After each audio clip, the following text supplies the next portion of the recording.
नमस्ते, मेरा नाम महर है और मैं आज ये वीडियो अपना एक्सपीरियंस कोरोना वायरस के साथ बताने के लिए बना रही हूँ। पहले मैं बात करना चाहूँगी कि मेरे सिम्टम्स कैसे रहे एंड मुझे कोरोना वायरस हुआ कैसे। आप शायद जान के काफ़ी सरप्राइज होंगे कि मुझे ये वायरस घर पे बैठे बैठे हुआ है and without any interaction with any outsider हुआ है। मैं किसी पे बिल्कुल नाम नहीं डालना चाहती क्योंकि मुझे पर्सनली पता था कि ये वायरस आज नहीं तो कल कहीं ना कहीं से मुझे इफ़ेक्ट ज़रूर करेगा, जिस हिसाब से चीज़ें चल रही है। तो ये वायरस मुझे अपने ही एक वर्कर से जो हमारे बिल्डिंग में काम करते हैं उन वर्कर के थ्रू आया। उनको सारे सिम्टम्स हुए बट वो बिल्कुल ठीक थे 5 दिन में। उसके बाद एक चेन ऑफ रिएक्शन शुरू हुई एंड आज I tested positive for the virus. पर मैं बिल्कुल भी किसी के ऊपर ये नाम नहीं डालूंगी कि किसी के कारण मुझे हुआ या उन्होंने कुछ किया, बिकॉज ये एक सच्चाई है कि ये वायरस कहीं से भी आ सकता है, किसी को भी हो सकता है। एंड किसी पे नाम डालना, किसी डॉक्टर पे नाम डालना, किसी काम करने वाले पे नाम डालना is not the right thing to do. इससे करके कुछ नहीं होने वाला। सिम्टम्स की बात करें तो जो पहला सिम्टम मेरे हिसाब से जो था, जो नॉन फीवर रिलेटेड था, मेरे मुंह में 25 मई को एक बहुत कड़वा टेस्ट आया, एक बहुत ही मेटालिक बिटर टेस्ट आया। जिस दिन मैंने अपनी मदर को उसी दिन इन्फॉर्म कर दिया था कि मेरे मुंह में एक बहुत बिटर टेस्ट है एंड मुझे कुछ ठीक नहीं लग रहा। मैंने उस दिन अपनी सारी घर की कॉमन रिस्पॉन्सिबिलिटीज़ गिव अप कर दी।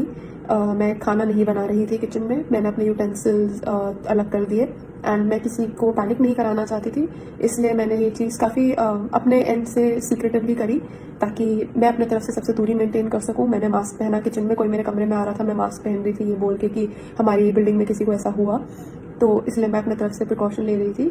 29 मई की सुबह जब मैं उठी तो मुझे हल्का फीवरिश फील हुआ और बॉडी गर्म फील हुई। बहुत मेरी टांगों में दर्द हो रही थी और बहुत बैक में दर्द हो रही थी।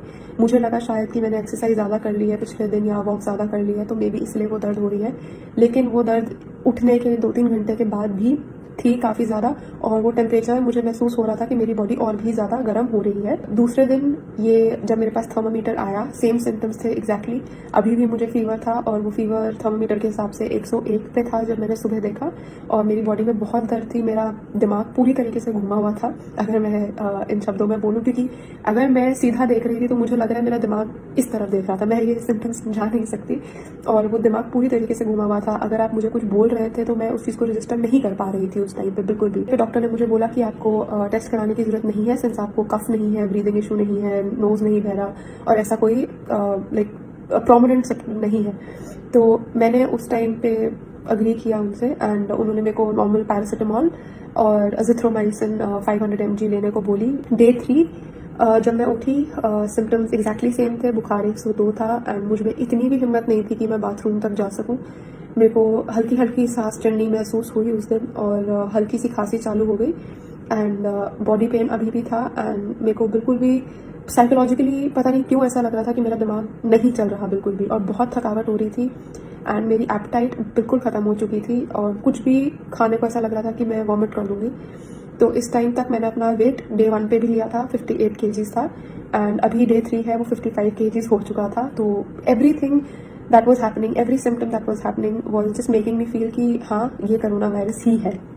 एंड डे 4 जब मैं उठी मेरा फीवर 99 था, मुझे हल्की सी कफ थी, एपेटाइट नहीं थी, बट ओवरऑल मुझे बेटर फील हो रहा था काफ़ी। और थकावट नॉर्मल जो एक बुखार के रेजिडुअल सिम्टम्स होते हैं मैं कहूँगी, वो मुझे उस टाइम भी हो रहे थे। डे 5 मुझे काफ़ी बेटर फील हुआ। एपेटाइट अभी भी 0 थी बिल्कुल। मैं ज़बरदस्ती फिर भी खा रही थी अपने तरफ से, थोड़ा बहुत जितना भी खाया जा रहा था मैं खा रही थी एंड मैं किचन में डे 5 पे गई थोड़ा सा, बट मैंने मास्क पहना, अपने तरफ से लाइक कम चीज़ें छुई बिल्कुल एंड डिस्टेंस मेंटेन करके रखा क्योंकि मुझे लगा कि बुखार चला गया है। तो मैं थोड़ा सा अपना काम करने के लिए किचन में गई and day 5 I was perfectly feeling better, I thought I was recovering. On day 6 मतलब अभी भी मेरे को ये सब थकावट और पेट में डिस्कम्फर्ट और ये सब चीज़ें महसूस हो रही थी। मैंने अपने फ्रेंड से फ़ोन पे बात करते हुए जब मैं वॉक कर रही थी, मैंने बताया कि जब मैं बात कर रही हूँ मुझे काफ़ी सांस चढ़ रही है एंड मतलब मेरी नॉर्मल कैपेसिटी ऐसी नहीं है कि मैं बात करते करते मुझे सांस चढ़नी शुरू हो जाए। तो मेरे को हर 10-15 मिनट में फ़ोन रख के सांस लेनी पड़ रही थी। उसके बाद जब शाम को मैंने खाना खाया, दिन का खाना मुझे काफ़ी फीका लगा, शाम का खाना मैंने फिर खाया वो फिर फीका लगा। फिर उसके बाद 7वें दिन पे जब मैं सुबह उठी, मेरे को अच्छा फील हो रहा था काफ़ी, लाइक पहले से काफ़ी अच्छा फील हो रहा था।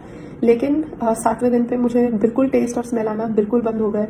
और मैंने उस दिन फिर डॉक्टर को कॉल किया एंड बोला कि प्लीज़ मेरे को टेस्ट कराने दीजिए। उन्होंने मेरे को मना कर दिया कि मैं प्रिस्क्रिप्शन नहीं दे सकता आपको टेस्ट के लिए। फिर मैंने किसी दूसरे डॉक्टर को कंसल्ट किया एंड मैंने उन्हें बोला कि मुझे अभी भी फीवर है, हल्का सा कफ है एंड ये सिम्टम्स है, आप प्लीज़ मेरे को प्रिस्क्रिप्शन दे दीजिए, मैं टेस्ट कराना चाहती हूँ। उन डॉक्टर ने अग्री किया और ये 8वां दिन था कि उन्होंने अग्री किया। मेरे को शाम को प्रिस्क्रिप्शन मिली एंड 9वें दिन पे सुबह ये प्रिस्क्रिप्शन अपलोड करी और अपॉइंटमेंट ली नेक्स्ट डे की, जो एक सैटरडे था। नेक्स्ट डे की मैंने अपॉइंटमेंट ली और उनका ईमेल आया सब कुछ सबमिट करने के बाद कि हमारी टीम आपसे कांटेक्ट करेगी। ऐसा नहीं है कि मैंने सबमिट की और कंफर्मेशन मिल गई मेरे को, बिल्कुल भी नहीं हुआ ऐसा। 11वें दिन पे हमने उनको फिर से फ़ोन करे और उन्होंने कॉल उठाया और कंफर्मेशन दी कि आपका जो एप्लीकेशन थी वो रिव्यू हो चुकी है, आप नेक्स्ट डे पे सुबह 11 बजे टेस्ट के लिए आ जाइएगा। तो 12वें दिन पे 3 दिन एक टेस्ट के लिए कोशिश करते करते 12वें दिन पे मुझे टेस्ट करने का मौका मिला। एनीवे 12वें दिन सुबह 11 बजे मैंने ड्राइव थ्रू टेस्ट बुक किया था। मैं गाड़ी में गई और टेस्टिंग प्रोसेस काफ़ी सिंपल था। उन्होंने मेरा नोज से स्वैब लिया और थ्रोट से स्वैब लिया और बोला कि पेमेंट कर दीजिएगा और आपको अगले 24 से 36 घंटे में आपकी रिपोर्ट मिल जाएगी। उसी रात 11 बजे 12 घंटे बाद एग्जैक्टली मेरे को मैसेज आया कि आपकी रिपोर्ट तैयार है एंड मैंने रिपोर्ट खोली 12वें दिन पे रात को। तो उस रिपोर्ट में था कि आप पॉजिटिव है एंड टू बी ऑनेस्ट मैं इस पॉइंट पे शॉक नहीं थी बिल्कुल भी, क्योंकि मैंने ऑनलाइन जहाँ तक पढ़ा था मेरे सारे सिम्टम्स कोरोना वायरस वाले ही थे और मैं अपने तरफ से सारे प्रिकॉशंस ले रही थी इस पॉइंट तक कि ये चीज़ आगे ना पहुँचे। बट आज डे 14 है, टेस्ट होने के 2 दिन बाद। मैं पिछले 5 दिन से कम्प्लीटली रूम के अंदर हूँ। उससे पहले भी रूम के अंदर थी बट कोई मेरा दरवाज़ा खोल रहा था और बात कर रहा था मुझसे, बट वो भी कम्प्लीटली बंद हो चुका है।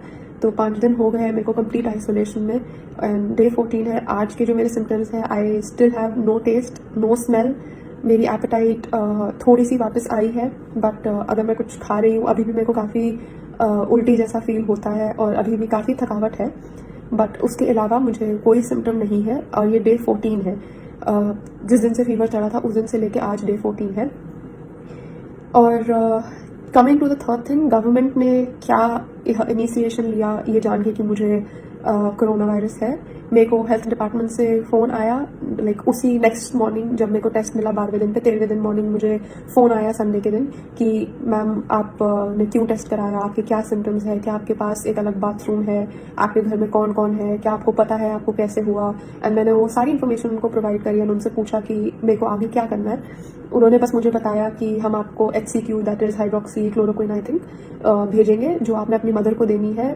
उन्होंने बस बोला कि गवर्नमेंट ऑफिशियल आएंगे, आपके घर के बाहर सर्कुलर लगाएंगे एंड सैनिटाइजेशन करेंगे, दैट्स अबाउट इट। और अगर आपको कोई भी ज़रूरत है तो प्लीज़ इस हेल्पलाइन पे फ़ोन कीजिएगा एंड हम एम्बुलेंस या जो भी हो सके भेजेंगे। And next day government officials, day 14 जो आज है, आज सुबह गवर्नमेंट ऑफिशियल्स जो वर्कर्स हैं वो मेरे घर आए नीचे तक। उन्होंने बस एंट्री वे मेरी बिल्डिंग का सैनिटाइज करा, फ़ोटो खींची एंड चले गए। ये मेरी अब तक की जर्नी रही है कोरोना वायरस के साथ एंड आगे भी जो भी होगा I will try my best कि मैं अपडेटेड रखूँ ताकि आगे ये एक्सपीरियंसेस किसी को भी हो। प्लीज़ 5 चीज़ें याद रखिएगा। नंबर 1, अगर आपको हल्का सा भी अनवेल फील होता है, आपको लगता है कि आपको बुखार खांसी हल्का सा भी लग रहा है ना, अपने आप को अलग कर लीजिए, अपने बर्तन अलग कर लीजिए, अपने रूम में आइसोलेट हो जाइए अगर आपके पास ऑप्शन है, अपना बाथरूम अलग कर लीजिए।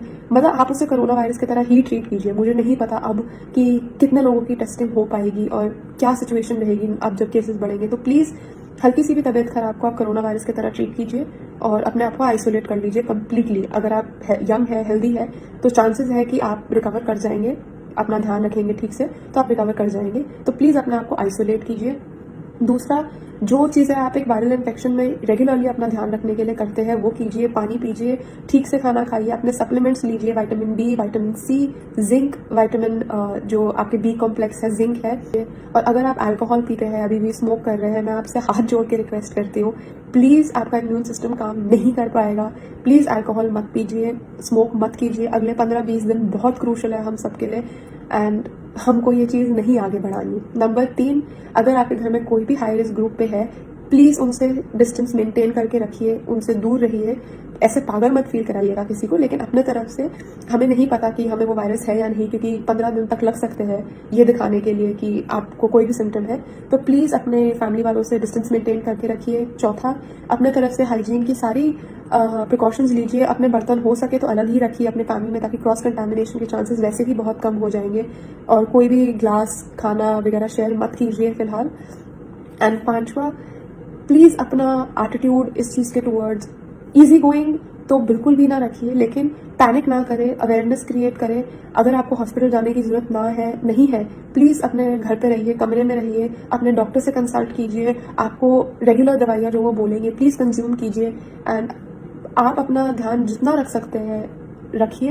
एंड आई होप कि आपको जो भी ये वीडियो देख रहा है, I hope you don't have to go through this, आपको इस चीज़ के थ्रू ना निकलना पड़े। लेकिन अगर आप निकल रहे हैं, प्लीज़ याद रखिए आप अकेले नहीं हैं।